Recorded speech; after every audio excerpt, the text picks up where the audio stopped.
The Philadelphia Eagles remain undefeated. They're 7-0 after a dominating 35-13 win over the Pittsburgh Steelers. Coming off their bye week, Gino and I will recap the game right here on the Locked On Eagles postgame show. You are Locked On Eagles, your daily Philadelphia Eagles podcast. Part of the Locked On Podcast Network, your team every day.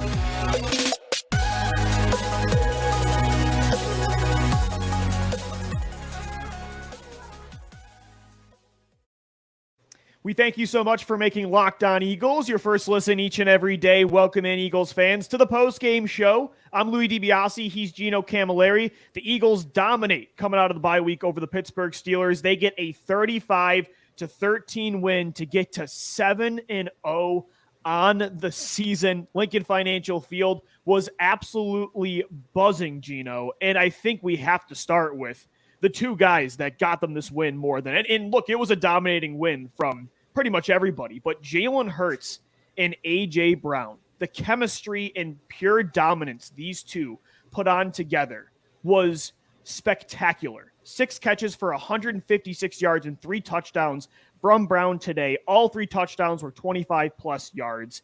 Topped his career high in receiving yards, which was week 1 against Detroit with 155. Howie Roseman getting A.J. Brown this offseason, the move of the year. And there's been a lot of great ones. Hassan Reddick, Chauncey Gardner-Johnson, look how they dominated today, James Bradbury. But what A.J. Brown has done for Hurts, it was the move of the offseason. He was elite today. Best Eagles wide receiver since Terrell Owens. I will stamp that as a fact. Yes. And I think today solidified what we had wanted to see from this Eagles team. We go back to last year. If you look at their offense last year statistically, they had only scored 35 or more points twice all season, and it took them until week 8 last year against Detroit to even hit that mark. So far through week 7, Lou, they've already put up 2 games of 35 or more points. How they're doing it, scoring points on offense, limiting the points on defense. I think if you look at what their offense did today, it's going to overshadow how dominant their defense was outside of 4th downs where they allowed Pittsburgh to kind of get back in it. But 1 for 12, allowing Pittsburgh on 3rd downs, that's absolutely insane. And it's the Steelers, man. But look, when you dominate any team in the NFL like this, it shows how good a football team absolutely you really are. And, you know, Gino, we've talked about this on the show before, but Howie Roseman has always been an aggressive general manager. He has always invested in the receiver position. He's always tried his butt off to support his quarterback with the best stable of receivers, running backs, offensive linemen he can think of. But one thing that, and you've mentioned this before on the show, that he kept his picks a little tight to the holster at times when a Stephon Diggs was available, a DeAndre Hopkins. Sometimes it felt like he wasn't really willing to give up the 1 or the 2 to go get one of these players. And I think it really hurt Carson Wentz back in the day. And I think he learned from that and giving up that 1st-round pick for Brown. How Tennessee did not want to pay this guy is incredible. The one-on-one plays he made today. Again, it's just Jalen Hurts, a lot of the credit for his development goes to him and the work he's put in, but what A.J. Brown has meant to him in this offense is just, again, Howie Roseman, he really did learn from that mistake, and it's been so crucial this season. I mean, going back to the Formula One car analogy, as I watch it while we're recording right now, go Mercedes, gonna have a good day. But if you look at that analogy, they had fine-tuned this thing to a T, and that next addition, that thing that got them over the edge, was A.J. Brown, because everything else around them, the offensive line was great. You already had a 1A, 1B receiver in Devontae Smith. You have a top 2 receiving tight end in the league right now in Dallas Goedert. All they needed was one more threat, and Howie Roseman knew when to pull the trigger. It looks like that extension that they already gave him is going to be a bargain for he is going to deliver in his tenure in Philadelphia. You knew that he had the rapport going back to high school with Jalen Hurts, and it was so evident today that all of the times we say, can Jalen Hurts throw in these games against quarterbacks where, they might go touchdown, field goal, touchdown on consecutive drives. I think Jalen Hurts showed that today because they didn't even have to get into the red zone to score. All of those touchdowns in the air were over 25 yards. That's right. It was all just four of them. unbelievable what he did. His accuracy, his timing, his placement of the football. Jalen Hurts, he set a record today, Lou. He is now the all-time leading Eagles quarterback when it comes to consecutive regular season wins. Today was his 10th in a row. He surpassed everybody else that has played quarterback for the Philadelphia Eagles. Man, this jump, Lou, is everything we could have expected and more. Never thought this was possible, man. The ball placement today, the first touchdown against Minka Fitzpatrick, man. Yeah. Like, that's not a bad defensive back team they have there. The first touchdown, what I love about it, it was just a 50-50 ball. Jalen Hurts, again, he just trusts A.J. Brown to go make a play. Was it a great throw? No. Were there two Steelers defenders there? Yes. But he knew, I have A.J. Brown, one of the most physical, dominant, one-on-one basketball-like players in the NFL, and I'm going to go throw it up to him and let him score. And he did just that. But it wasn't, again, you don't want to just give the credit to A.J. Brown, because when you look at those, the second and third touchdowns, the right sideline in the end zone, the ball placement Hurts put on the money to A.J. Brown was incredible. Hurts finishes the day 19 of 28 for 285 yards and a career high 4 passing touchdowns, all of 25-plus yards. You look at the pocket presence, you look at the timing. Gino, he didn't even have to run the football today. What do he have, like 10 rushing yards? I mean, everything was within the pocket, and that's the exciting part. I thought at halftime the discussion about not running the football was a little blown out of proportion because of how effective they were dominating through the pass. Yeah, who cares? Yeah, because we know that they could turn on this elite run defense at any given time. To score that 5th touchdown, they said, all right, we're just going to counter off tackle with Miles Sanders and pound this thing in and just cement the game. I'm not worried about that. I want to see Jalen Hurts continue to trust his wide receivers. And he almost had another big one to A.J. Brown, which he dropped in a bucket. A.J. just couldn't reel it in.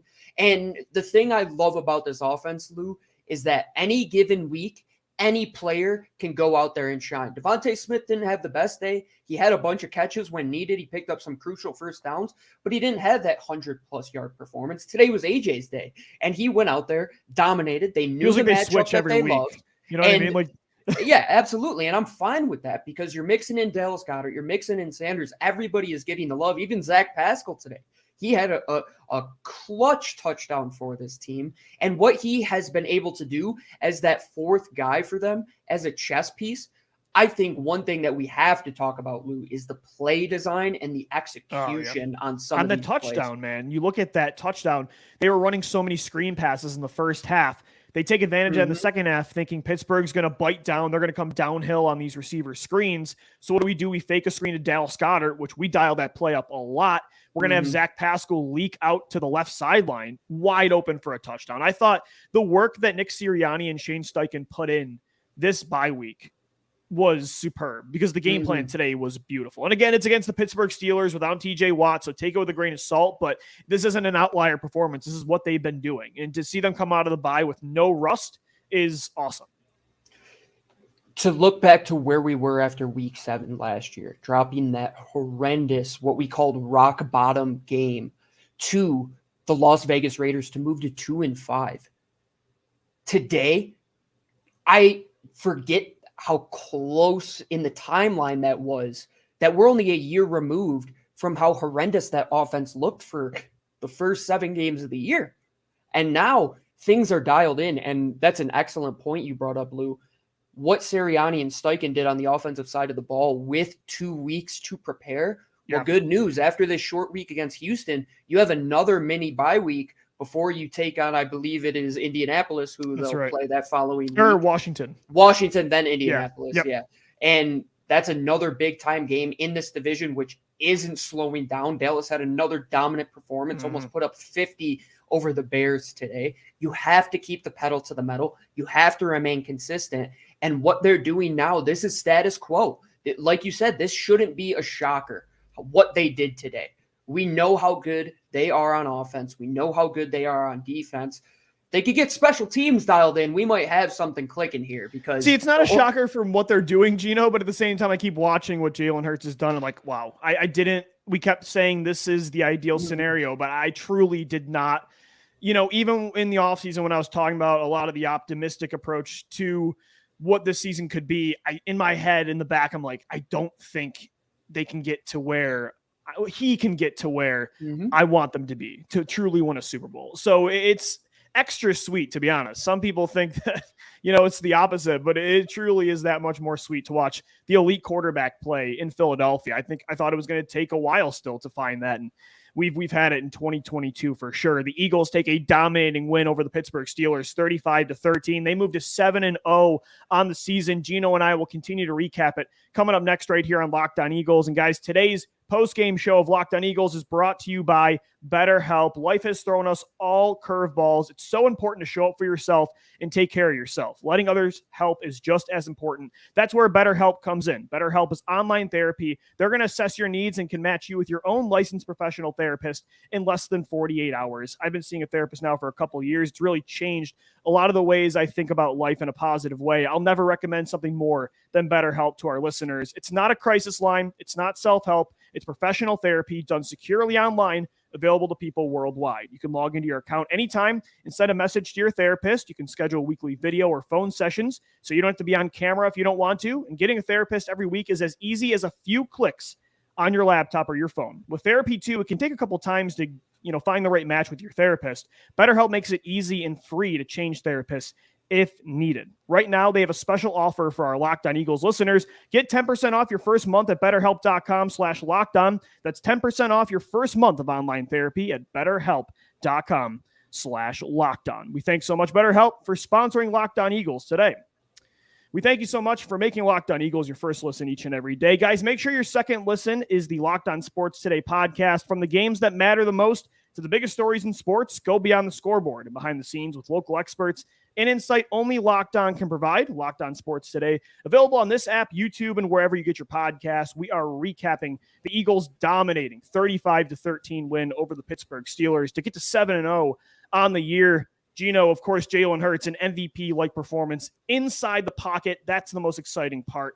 A.J. Brown dominating 6 catches for 156 yards and 3 touchdowns of 25 yards or more. Zach Pascal gets in on the action. Miles Sanders had a great second half to close out the game. He scores. Dallas Goedert made some big plays. Devontae Smith. And we talked about before the end of the first segment, what a great job Shane Steichen and Nick Sirianni did, it felt like, with the bye week, right? The game plan heading into this game. There was no rust on this team at all.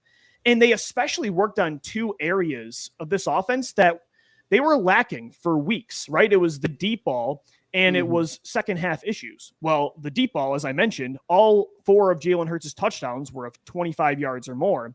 And in the second half, they scored 2 touchdowns, and I thought they were just as good as the first half. So to see this team fix those issues throughout that week on the bye, I mean, just such a prepared football team. And I think that also shows that the way they scored and how fast they scored was completely different from some of these long drawn out drives that we have seen over the past couple of weeks, where you're seeing 12, 13, 14 play drives.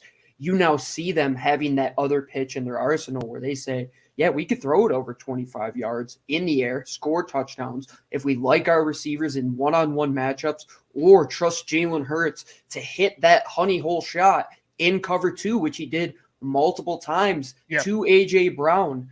That just goes to show the trust that he has in his receivers, the trust the coaching staff has in him, and the offensive line giving him that time to go out there and continue to make plays week in and week out.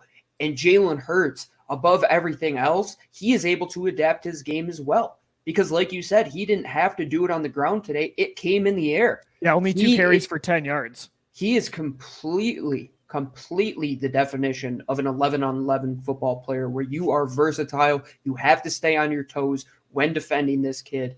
And what he has come to be as a pocket passer, Lou, it's beyond my wildest imagination of where he was just so smooth just right a now, few years ago. When I saw him at the Senior Bowl, I'm thinking, yeah, like I see a high-quality backup player, somebody who can where win he with was his less than a year athleticism. ago, dude. To see where he and was here we are today. Yeah, to see where he was against Tampa Bay in that playoff game to right now seeing some of the plays he made in the pocket today, again, I truly could not believe it. Being in this offense for 2 years straight, you can definitely see, again, the mechanics are there, right? He's got the weapons, the ball placement's better, accuracy.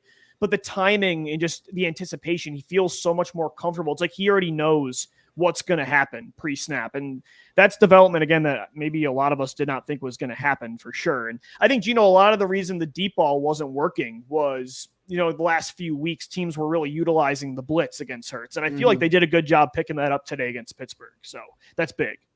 And Jalen Hurts identifying that. When he realized that there was a blitz, there was man coverage, he was throwing that ball up there and letting it fly. And during the middle of the game, I had tweeted out that those touchdowns felt very similar to that touchdown play against Denver last year, where Jalen Hurts was willing to just put it up to his right side, go up, throw the ball, allow the receiver to make a play over a talented player last year in Pat Surtain, this year against Minkah Fitzpatrick multiple times.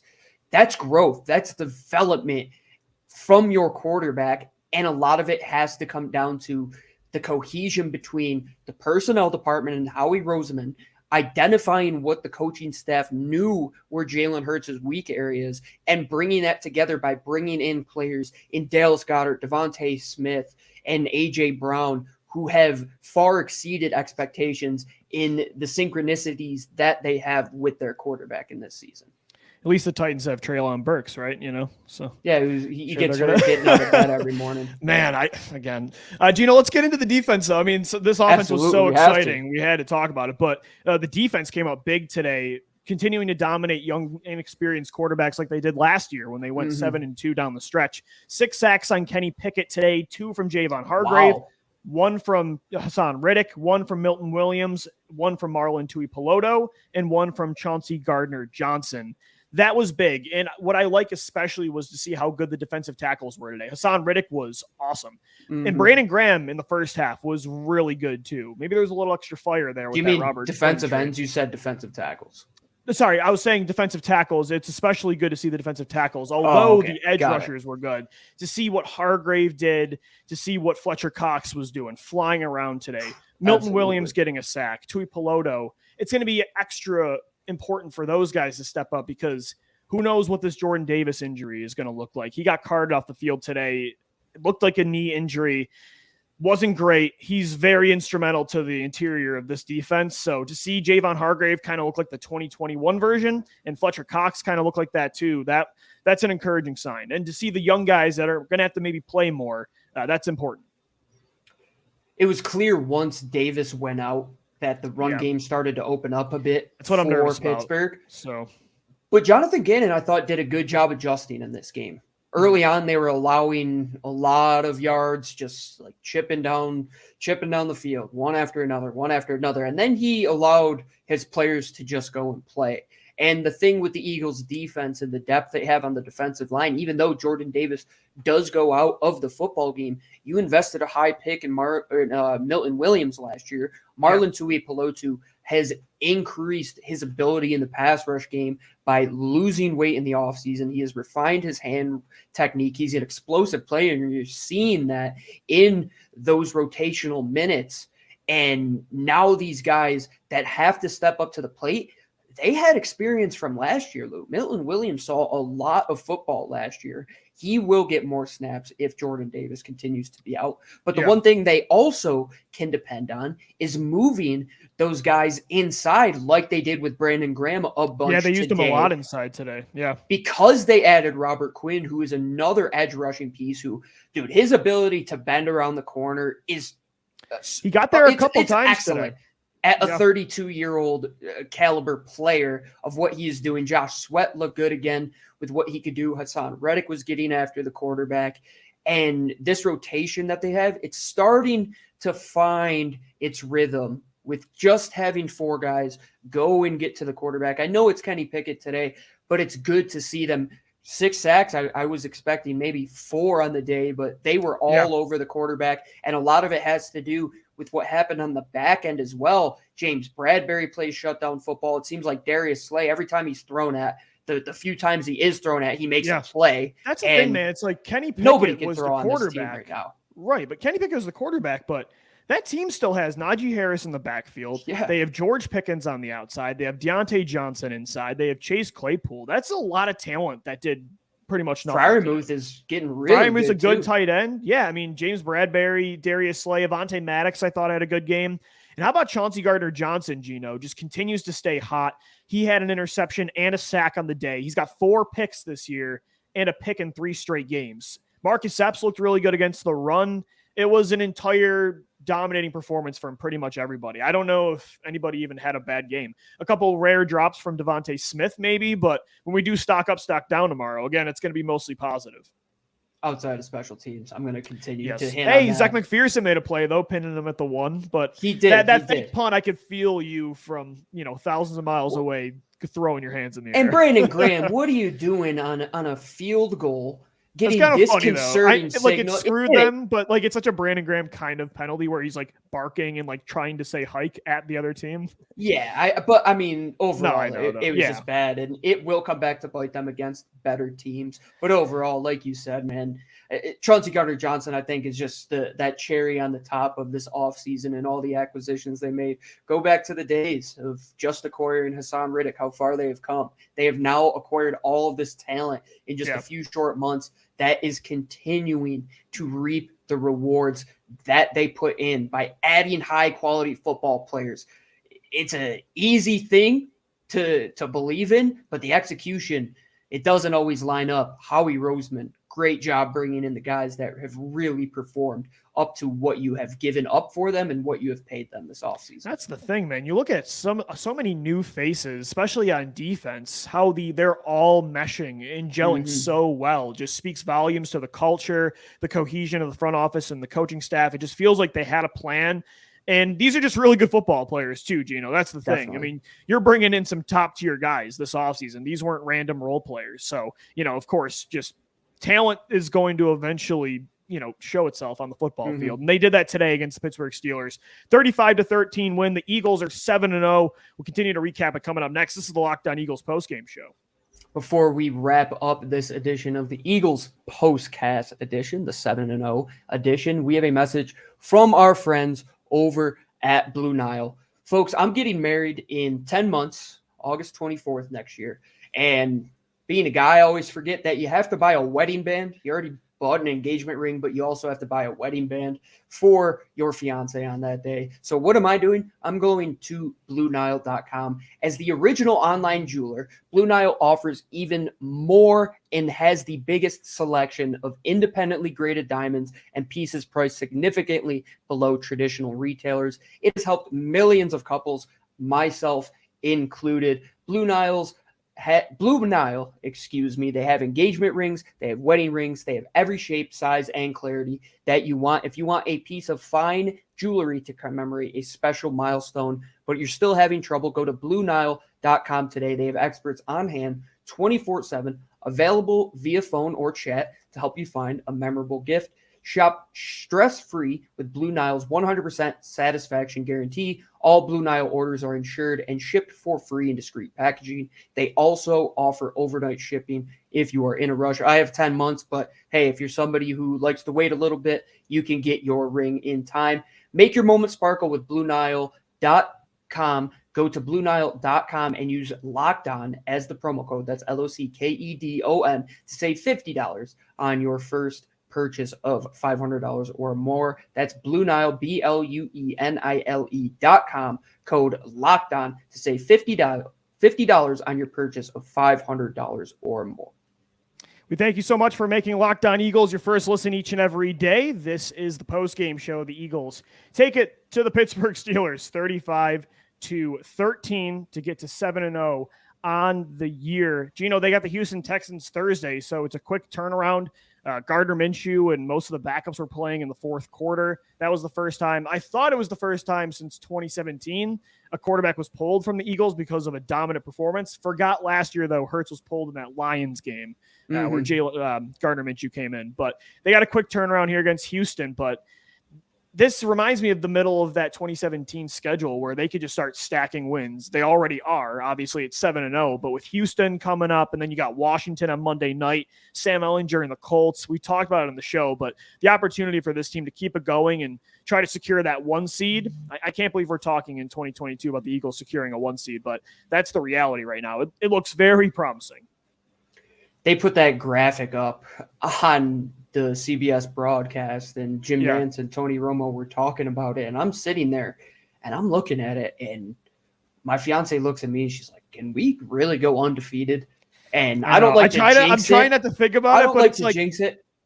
But if they continue to play this style of football, this fashion of football, where they can beat you many different ways. They can beat you in the air. They can beat you on the ground. They can beat you defensively. They'll just continue to wear you down with the rotation that they have on the defensive line. And eventually those turnovers are going to come. They have a plus 14 turnover differential through 7 games. They're getting 2 more possessions on average per game. That's a winning recipe for football. How often they're scoring 24 or more points. They've done it 6 out of their first 7 games. They continue to put up another 30-plus point performance. It's hard to say that they can't beat anybody on their schedule. And that's why when we had the discussion earlier this week saying, could this team compete with the Buffaloes, with the Kansas Cities?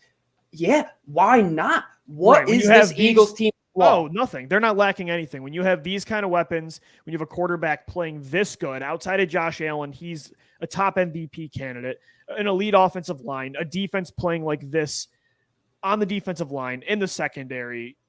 Yeah, I agree. And we talked about it Friday. That was the question we posed, and they backed it up on Sunday with explosive offense. Gino, let's take a look at our LOE3 presented by Bet Online. I think we killed that too, right? I had a kind of bad day. Let's see. You had Hurts more passing yards than Kenny Pickett. Easy. That hit. Hurts anytime rushing touchdown, and Smith over 55 receiving yards. Okay, yeah. So you went that negative 10-yard screen pass really killed me. As soon as you went backwards there, it was kind of downhill. So Hurts had over 227.5 passing yards, so I hit that one. A.J. Brown, more receiving yards than Deontay Johnson. Crushed that one. Mm-hmm. And then Devontae Smith, more yards than George Pickens. Did I get that? Devontae Smith finished with 23 yards on the day. What did Pickens finish with? I think Pickens had no receptions. So not one reception. Hey, there we go. So that's big. I needed that because I was 7-11 on the year. 10-11 ain't bad. 10-11. I'm getting back to 500. You know, it's like you said. You always say, man, it's a marathon, not a sprint. And I think that's a great lesson for this Eagles team. It was a sprint out of the gate. You started hot. You put together back-to-back good performances, and then you start to play better teams. And Minnesota Vikings, they're sitting at 6-1. You beat them. Dallas Cowboys are 6-2. You had beaten them. This team is beating any opponent of any caliber in many different ways. They're multiple, they're physical, and they will continue to play 4 quarters of football. And that's the thing I love about this team. Not once have I ever seen this team and seen somebody taking a play off or seen somebody not playing through the whistle or at the end of the game, even when it's completely out of reach for Pittsburgh. TJ Edwards with the play of the game, tipping the ball right before a touchdown is caught, and Chauncey Gardner-Johnson's able to get an interception. And this team just loves to play hard. And like you said, Lou, talent above everything else, it can make up for so many things. And it is so evident this year, man. It feels like, I don't know, the journalist in me, when we're just talking so much about the positives, in my head I almost feel guilty. It's like, what are you missing? Are you not looking enough into... Dude, we've beat this team down so much over the past 4 years. But what I'm saying is there isn't anything to really complain about unless you're completely nitpicking. You could talk about the special teams unit, but this team, this isn't just homer talk. They are undefeated for a reason. Everything is working on both sides of the football. And that's a lot of fun to talk about.